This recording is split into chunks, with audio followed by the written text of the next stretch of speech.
સુરત શહેરની ઉત્તરાયણ પોલીસને મળી મોટી સફળતા। ઉત્તરાયણ પોલીસે એક આરોપીને દેશી હાથ બનાવટના કટ્ટા સાથે ઝડપી પાડ્યો। ઉત્તરાયણ પોલીસને કંટ્રોલ રૂમ તરફથી ઉત્તરાયણ પોલીસને એક કોલ મળ્યો હતો કે મોટા વરાછા રિંગ રોડ પરથી એક બ્લેક થાર 4 व्हीलर ગાડી RJ06 ડ્રાઈવર કે પાસ હથિયાર હે, જેને આધારે ઉત્તરાયણ પોલીસે મોટા વરાછા રિંગ રોડ ખાતે તપાસ કરાવતા એક કાળા કલરની થાર કારને રોકવા જતાં ઊભી રાખી નહીં અને પૂરપાટ ઝડપે ભગાવી ભરથાર ગામ ખાતે આવેલ ગંગા માતાના મંદિર પાછળની ગલીમાં મૂકી નાસી ગયું। પોલીસે પીછો કરીને થાર કાર સુધી પહોંચી।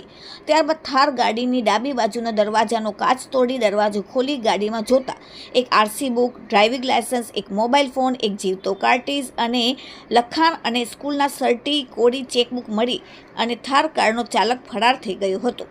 ઉત્તરાયણ પોલીસને મેં જાણવા જોગ નોંધ કરવા સાથે થાર કાર ચાલકને શોધી કાઢવા અલગ અલગ ટીમ બનાવી શોધખોળ શરૂ કરી। આરોપી ભરથાર ગામની સીમમાં ટી પોઈન્ટ પાસે આવેલ વેલેરિયો હોમ્સ સોસાયટી પાછળ જાડી ઝાખરા વિસ્તારમાં છુપાયો હોવાની બાતમીના આધારે છાપો મારી ને આરોપી દિલીપસિંહ પ્રતાપસિંહ ચુડાવટ દેશી હાથ બનાવટનો તમંચો અને કાર્ટીજ સાથે પોલીસે પકડી પાડ્યો।